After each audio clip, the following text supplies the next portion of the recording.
BFM Business, l'info éco. Il est 10h sur BFM Business. Bonjour à tous. 8,20 € en moyenne au mètre carré pour la location d'une maison. 9,38 € pour la location d'un appartement. Le ministère du Logement a publié sa carte des loyers en France, permettant aux professionnels du secteur et aux locataires d'avoir une estimation homogénéisée au mètre carré, charges comprises. Le loyer au mètre carré d'une maison atteint son maximum à 28,35 € dans le 16e arrondissement de Paris. 48 communes réparties dans les Vosges et la Haute-Marne se partagent le bas du classement avec un prix moyen au mètre carré estimé à 5,18 € pour une maison. Une durée d'indemnisation presque réduite de moitié si l'on arrive à un taux de chômage inférieur à 6%. C'est le projet surprise du gouvernement et il provoque la colère des syndicats. Le ministère du Travail leur a présenté son projet de décret qui pourrait durcir un peu plus les règles de l'assurance chômage. Les allocataires perdraient 40% de leur durée d'indemnisation.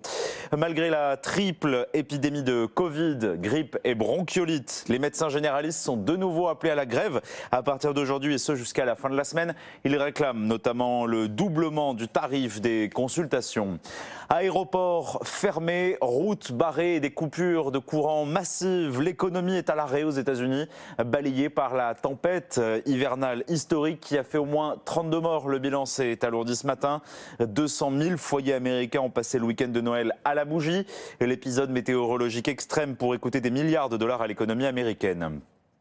La Russie se dit prête à reprendre les livraisons de gaz vers l'Europe via son gazoduc Yamal, acheminer l'hydrocarbure via la Biélorussie et la Pologne jusqu'en Allemagne, Pays-Bas ou Belgique. Ce gazoduc est pourtant à l'arrêt depuis mai dernier en réplique aux sanctions européennes. La bourse de Tokyo est soulagée. Elle termine dans le vert ce matin. Après le freinage de l'inflation américaine, en novembre, l'indice vedette Nikkei a pris 0,6%. Les bourses chinoises aussi ferment à la hausse, 0,65% pour Shanghai. Et l'indice de Shenzhen, lui, en hausse de 1,3%. Aucun train ne passera aujourd'hui sous la Manche. L'Eurostar est à l'arrêt total, en cause une grève des cheminots britanniques, débrayage en plein Boxing Day, jour de solde et de foot outre-Manche. De nombreuses grèves sévissent depuis plusieurs semaines et paralysent le pays, Aude Kersulek. Oui, il n'y a pas qu'en France où voyager en train est difficile. Au Royaume-Uni, la grève des transports n'en finit pas. Les salariés du réseau ferré britannique Network Rail sont en grève à l'appel du syndicat très puissant RMT.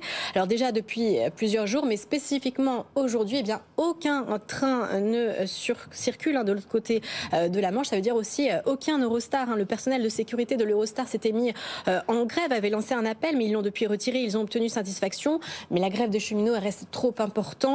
Et les lignes grande vitesse sont fermées. D'ailleurs, la compagnie ferroviaire invite les Britanniques à ne se déplacer qu'en cas d'absolue nécessité jusqu'au 8 janvier tout de même. Alors, on a aussi une grève de la police aux frontières démarrée il y a quelques jours dans 6 des plus grands aéroports du pays, ce qui a amené à la mobilisation à Heathrow de militaires pour ne pas qu'il y ait une attente trop importante au contrôle. Et puis aussi les infirmières, les bagagistes, les postiers, les ambulanciers. La grève aussi chez les fonctionnaires menace de monter.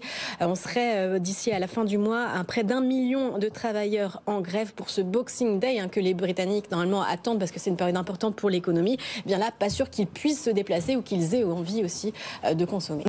Et la raison de la contestation, c'est la volonté de voir les salaires augmenter face à l'inflation qui ne faiblit pas outre-Manche, Aude Kersulek.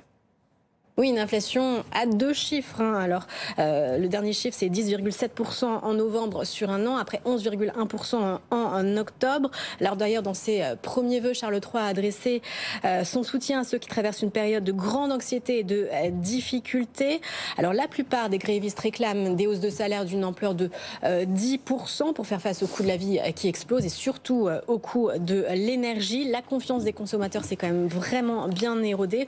On est dans un vrai hiver du mécontentement qu'on n'avait pas vu depuis les années à Thatcher. Alors le contexte politique est quand même différent parce que on va célébrer dans quelques jours les 2 ans du Brexit. On a Rishi Sunak qui est arrivé au pouvoir il y a quelques mois dans un contexte perturbé. L'affaire du Partygate de Boris Johnson, le court passage de Liz Truss. Et puis on a aussi un manque de main-d'œuvre dans le pays, 110 000 postes vacants, 40 000 dans le système hospitalier. Donc on observe une certaine une bienveillance de la population autour de ces mouvements de grève, alors que le gouvernement de Rishi Sunak, lui, ne veut pas céder à ses revendications de rattrapage de salaire. Pour l'instant, il reste très ferme. Il menace même d'une loi sur les services minimums.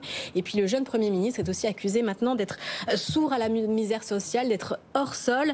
Et un épisode arrivé il y a quelques jours ne vient pas altérer ce jugement. Lors d'un échange avec un sans-abri, Rishi Sunak lui a demandé s'il désirait se lancer dans la finance ou quels étaient ses plans pour le week-end. Et le sans-abri de lui répondre qu'il lui fallait surtout trouver un logement. Un monde qui bouge, la chronique internationale de BFM Business signée Aude Kersulek. Il est 10h06 dans une poignée de secondes sur BFM Business. Je vous rappelle que vous avez rendez-vous toutes les heures pour l'essentiel de l'information. Le rendez-vous d'actualité ce soir, Good Evening Business à partir de 18h. Et puis tous les matins, dès 7h pendant cette période de vacances, Good Morning Business avec Sandra Gondouin et Stéphane Pedrazzi. À tout à l'heure.